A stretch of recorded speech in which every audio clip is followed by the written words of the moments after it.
Diego Jota has scored in his first 3 Anfield games. I mean, how good was that? And how good was the double substitution, Jota and Shaqiri coming on?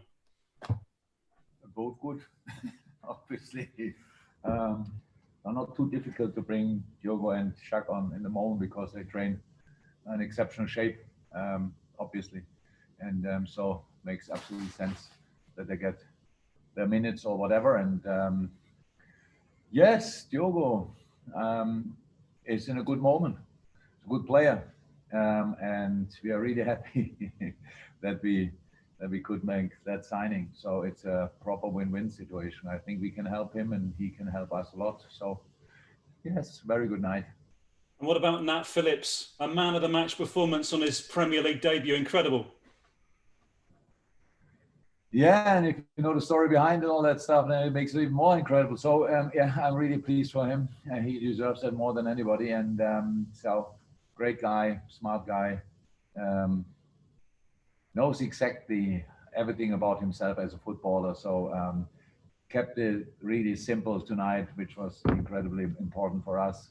The boys supported him well. He supported, but he was vocal. What is it? Vocal? Well, whatever. He spoke on a pitch as well. In the challenges, he was there, really aggressive, but no foul really. Maybe one, if I'm right. So it was a really good game, and he deserves the award, especially when you know that Jamie Carragher gives him the award, so he probably was a similar player. I don't, or can understand what he felt tonight.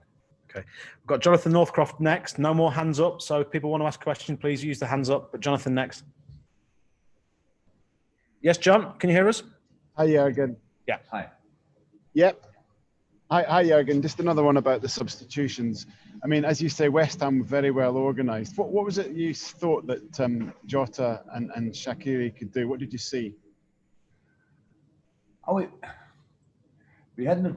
It was not that about doing things different. It's about doing the right things with different players, pretty much. That was more about them, because after Curtis Jones, for example, I don't know how many starts he had, played an exceptional game tonight. Not to forget how old he is, but it's intense. And Bobby is the one who has always to fight the fights for us in the closest area on the pitch. So bringing their kind of fresh players in similar areas, and especially Shaq on 10 in that case. We had to change systems slightly, but with the dominance we had tonight, that's not a problem. The system struggles comes always with defending, not with offensive play. And so we wanted to use him there. And together with the runs, because Mo and Sadio did exceptional runs there. So that's very important. You cannot, if the two players are moving and the other two not, then it's too easy to defend. So we needed these connected movements, and that's why we made the change.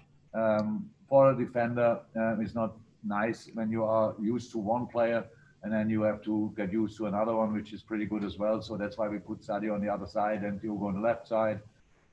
Yeah, there were reasons. Okay, we've got Steve Bates at the moment. That's the last question. Steve Bates. Hello, Jürgen. Can you hear me? You can? Yes, I can. Yeah, I'm sorry. We're struggling to hear you up here, actually, in the press box. Quite noisy. Sorry.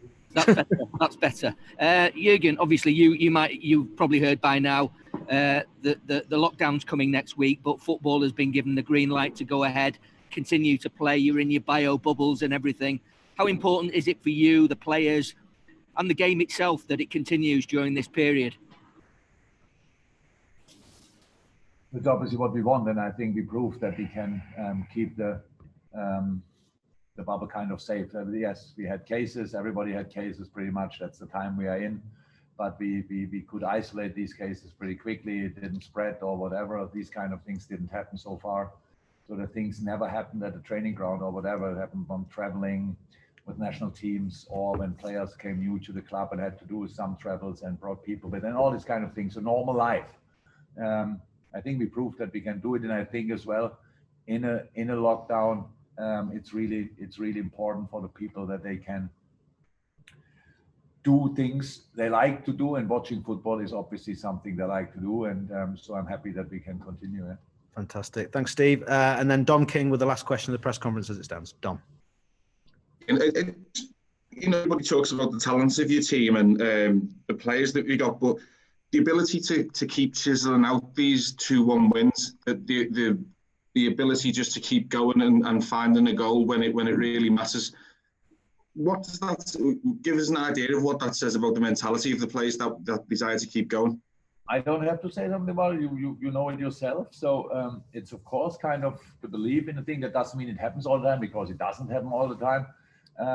But that's how it all started with our improvement, with our success, if you want. These boys, the basis for all what we do and did is the character of this group. That's how it is. I cannot convince them to fight if they are no fighters. That's not possible. And if they are not ready to put all the desire in a game and show all the determination, I cannot do that. I can find reasons why they should do it, but I cannot convince them. So it was always easy with this team to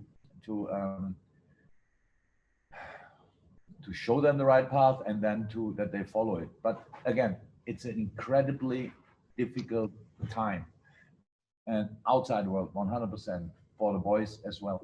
It's really demanding, the number of games we have to play and all that stuff. That's why I spoke before the game to David Moyes about it as well. So about the 5 subs and things like this, it still would be incredibly important if we could do that, because you can only fight when your body is ready.